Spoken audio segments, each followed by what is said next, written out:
Welcome back to my channel, guys. So just to recap where we left off, Chioma signed a life-changing contract at nearly 3 in the morning, got on a private jet with a man who's made tormenting her his personal hobby, and they're now flying to Singapore, so she can carry Park Lee's child. A Korean Mafia boss and a Nigerian woman who can barely stand each other, trapped in the most complicated arrangement imaginable. If you're watching this and you're not subscribed yet, please do that now. This story is about to get so much more intense, and if you missed the previous episodes, kindly go to the channel and watch it. Hit that subscribe button right now, turn on notifications, and let's dive into the chaos that is episode 3. Singapore sprawled beneath them like jewelry scattered across black velvet, all gleaming towers and ribbons of light cutting through the tropical darkness. The city looked impossibly clean from this height, impossibly ordered. Nothing like the chaos Chioma felt churning in her chest as the plane descended. Park Lee had arranged everything with the precision she'd come to expect from him. No main terminal, no customs lines where photographers might lurk. Instead, they landed at a private facility and were ushered directly into a waiting car with windows tinted so dark that the outside world became nothing more than suggestions of light and shadow. The fertility clinic sat in one of Singapore's most exclusive medical districts, the kind of building that didn't advertise its services because the people who needed to know about it already did. They entered through a side entrance, away from the main lobby, with its uncomfortable chairs and curious eyes. A private elevator carried them directly to the top floor where Dr. Zachary Chen, a Singaporean fertility specialist with an international reputation and a client list that read like a who's who of Asian billionaires, waited in an office that looked more like a luxury hotel suite than a medical facility. The doctor was younger than Chioma expected, maybe early 40s, with kind eyes behind designer frames and the sort of calm demeanor that came from years of handling anxious patients and their complicated situations. He greeted Park Lee with the easy familiarity of someone who'd worked with him before, then turned to Chioma with a warm, professional smile that made her feel slightly less like a walking incubator. "Please have a seat," Dr. Chen said, gesturing to the plush chairs arranged around his desk. "I understand this is your first surrogacy arrangement, Miss Peters, so I want to make sure you understand every step of the process." Chioma sat, acutely aware of Park Lee settling into the chair beside her, close enough that she could smell his cologne, that expensive scent that probably cost more than her previous monthly salary. Dr. Chen pulled up a presentation on his tablet, but before he could begin, Park Lee leaned forward, his voice dropping into that tone he used when issuing commands rather than making requests. "Everything must be absolutely discreet," he said, his eyes fixed on the doctor with an intensity that would have made most people uncomfortable. "I don't care about the cost. No information leaves this office, no records get misplaced, no staff members develop loose tongues. Are we clear?" Dr. Chen nodded without the slightest hint of offense. He'd clearly dealt with powerful, paranoid clients before. "Of course, Mr. Park. Patient confidentiality is our highest priority. However, I do need to explain the medical realities to Miss Peters. She'll require hormone treatments to prepare her body for the embryo transfer. Daily injections for approximately 2 weeks, close monitoring of her hormone levels, and strict rest protocols." Chioma's stomach dropped. "Hormone injections? Daily?" She tried to keep her voice steady when she asked, "What are the side effects?" The doctor's expression became more serious. "Fatigue is common. Dizziness, sometimes severe. Nausea, headaches, mood fluctuations. Some patients experience fainting episodes, though we'll monitor you closely to minimize that risk. Your body will essentially be tricked into believing it's preparing for pregnancy, which means significant hormonal changes in a compressed time frame." Her chest tightened. She'd known this wouldn't be easy, but hearing it laid out in clinical detail made it viscerally real in a way the contract negotiations hadn't. She glanced at Park Lee, looking for some reaction, some acknowledgement that he understood what he was asking her body to endure. For just a second, something flickered in his eyes, something that might have been concern or possibly guilt. But it vanished so quickly, she might have imagined it. "You'll endure it," he said, his voice cold but somehow also reassuring in its certainty. "You signed up for this, Miss Peters. Walking away isn't an option anymore." You've seen too much of my operation, too many details of my private arrangements. Until this procedure is successful and the child is born, you belong to me. Your health, your schedule, your decisions, they're all mine to control. Chioma's head snapped toward him, anger flaring hot and immediate. Excuse me? I don't belong to anyone. I'm not your possession. A small, infuriating smile tugged at his lips. Until the procedure is successful and the pregnancy is confirmed viable, every significant decision about your health and well-being falls under my authority. That's in the contract you signed. Don't fight it, Miss Peters. You agreed to this. Dr. Chen glanced nervously between them, clearly recognizing the beginning of an argument he wanted no part of. He quickly excused himself, muttering something about preparing the treatment room, and practically fled his own office. The moment the door clicked shut, Chioma stood, her eyes flashing with barely controlled fury. You're absolutely unbelievable. You actually think you can just control every aspect of my life? That I'm supposed to just obey your every command like some kind of employee? Park Lee rose as well, and suddenly the spacious office felt very small. He had a way of filling spaces when he wanted to, of making his presence overwhelm everything else. Control? No, I am protecting what's mine. If you collapse halfway through this because you decided to ignore medical advice or sneak out for adventures, this entire arrangement falls apart. My investment, my future heir, my carefully constructed plans, all of it depends on you staying healthy and following protocols. So yes, Miss Peters. From now until the moment my child is safely born, you follow my rules without argument. Minutes later, they stepped into the elevator together, the air between them still crackling with tension. As the door slid shut, sealing them in the small chrome and mirror box, Park Lee spoke without looking at her, his eyes fixed on the descending floor numbers. This arrangement stays strictly between us, the agency, the clinic staff who've all signed NDAs, and no one else. If anyone discovers the truth, if any reporter connects the rights, it won't just be my name splashed across headlines. You understand that? Chioma crossed her arms, staring at her reflection in the polished elevator doors. I know how to keep my mouth shut. He finally glanced at her, and that insufferable knowing smile played at his lips. You're very loud when you're feeling brave, and remarkably quiet when you're actually scared. I've noticed the pattern. For 1 second, his mouth almost curved into something resembling a genuine smile. Almost. Then the elevator chimed, announcing their arrival at the private underground garage. The door slid open, and they stepped out into the concrete space where their car waited. And that's when it happened. Flash. Flash. 2 camera flashes exploded in their faces, bright and disorienting, gone almost before Chioma could process what was happening. A motor scooter, parked between 2 luxury cars, roared to life. The photographer, face hidden behind a helmet and camera, peeled away into the Singapore traffic before Park Lee could even react. Inside the car. Now. His voice had gone flat, all traces of their earlier banter erased.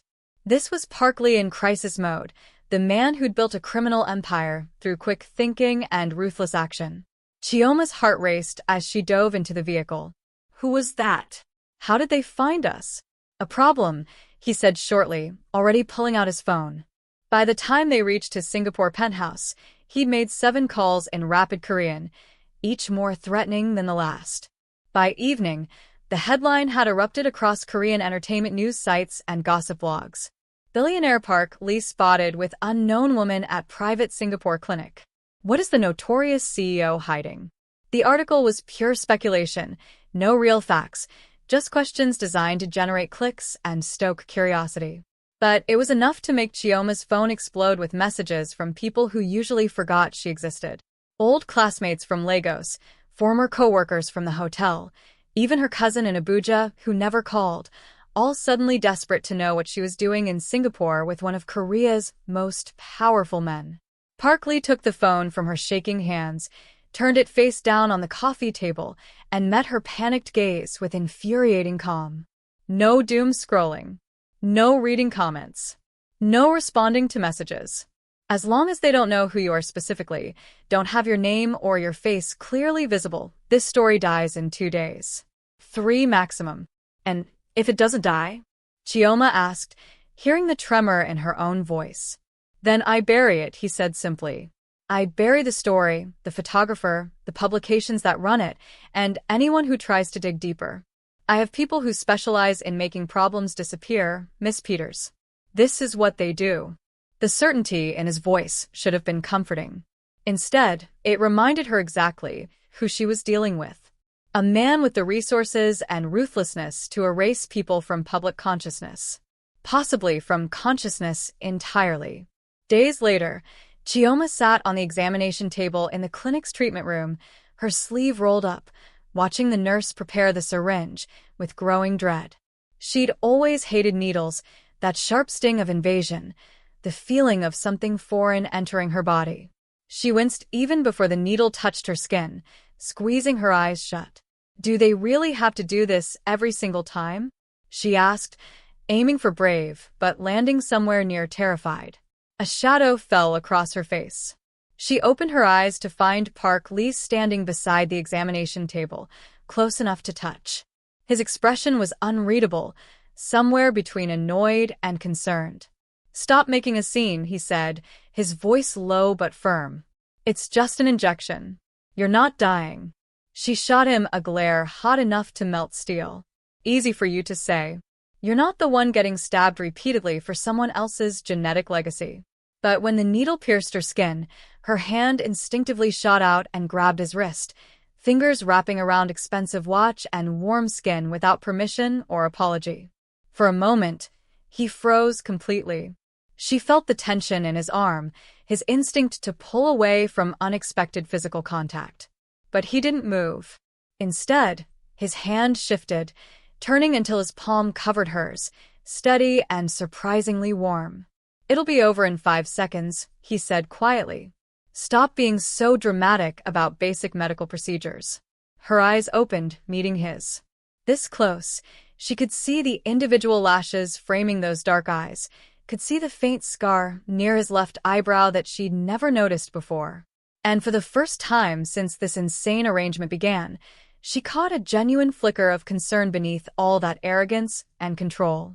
When the injection finished, she exhaled shakily, her grip on his wrist loosening. Easy for you to say, she muttered.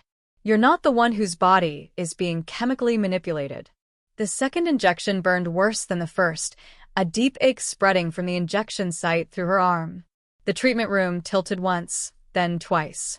Her vision swam. Her knees weakened. His hand was suddenly there, steady and warm against her shoulder, catching her before she could fall.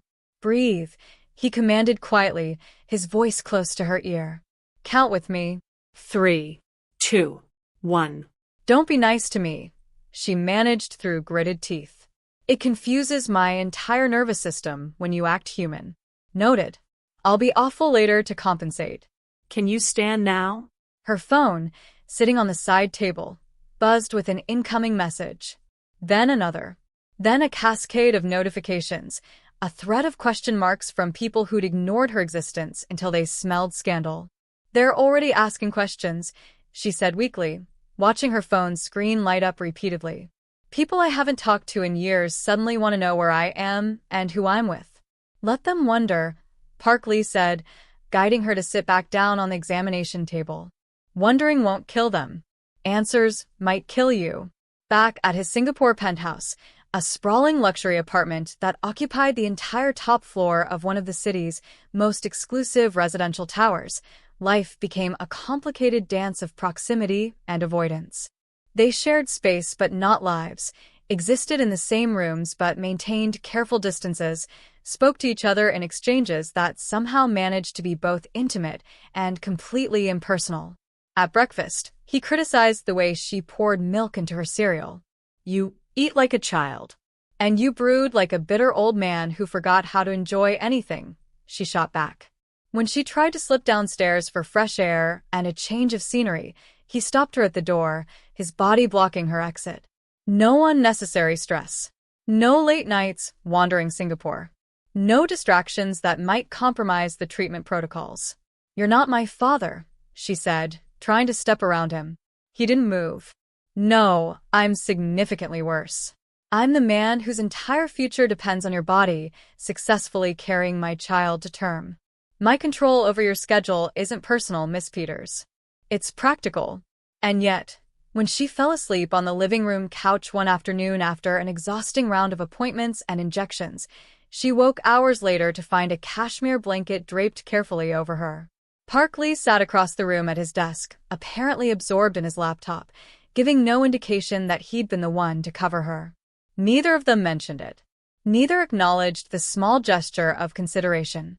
One evening, after another brutal round of hormone injections left her dizzy and nauseous, Chioma escaped to the penthouse balcony. The Singapore skyline stretched before her, all gleaming towers and possibility, so different from Seoul's mountains and Seoul's complications. She gripped the railing, breathing deeply, trying to settle her rebelling stomach. Park Lee joined her after a few minutes, his presence heavy and undeniable beside her. They stood in silence, watching lights flicker across the city below. Finally, without looking at her, he spoke. "You're stronger than I expected," he said quietly. Most people would have broken by now. "Most people aren't desperate enough to deal with you," she replied. The next morning, everything changed. Chioma was walking down the hallway toward the kitchen when the world simply tilted sideways. Her vision blurred. Her legs stopped obeying commands. She felt herself falling, the marble floor rushing up to meet her, and then suddenly there were arms around her, catching her before impact. Park Lee had materialized from somewhere, his grip firm and sure, one arm behind her back and the other beneath her knees. Their faces were suddenly inches apart. She could feel his breath, could see the concern flash across his usually controlled features. His voice dropped to something softer than she'd ever heard from him. "Be careful," he said, almost whispering. "You're not allowed to break. Not yet. Not when we're this close." Chioma pulled away as soon as her legs would support her weight, her cheeks burning with embarrassment and something else she refused to examine. "Stop acting like you actually care about me as a person." His expression shifted back to that infuriating smirk, the mask sliding firmly back into place. "I don't care about you, Miss Peters. I'm protecting my investment. There's a difference." But as she walked unsteadily toward her room, she felt his eyes following her. When she glanced back, she caught something in his gaze, something unspoken and complicated burning there before he looked away. At their final hospital visit that week, Dr. Chen's smile was gentle and professional. "The embryo transfer went perfectly," he said, looking between them. "The technical procedure was textbook. Now comes the difficult part, the waiting." Chioma's heart pounded in her chest, loud enough that she was sure everyone in the room could hear it. "Wait for what?" "In approximately 10 days, we'll perform a blood test to determine if the embryo has successfully implanted," Dr. Chen explained. "If the results are positive, you're pregnant. If not, we can attempt another transfer after your body has recovered." Chioma's breath caught in her throat. 10 days to know if her body had accepted this foreign presence, if Park Lee's genetic legacy had found purchase in her womb, if the next 9 months of her life were really happening. She looked at Park Lee, found him already watching her, his expression completely unreadable for once. Neither of them had a witty comeback. Neither of them knew what to say. They stepped into the elevator together, the silence between them charged with everything they weren't saying.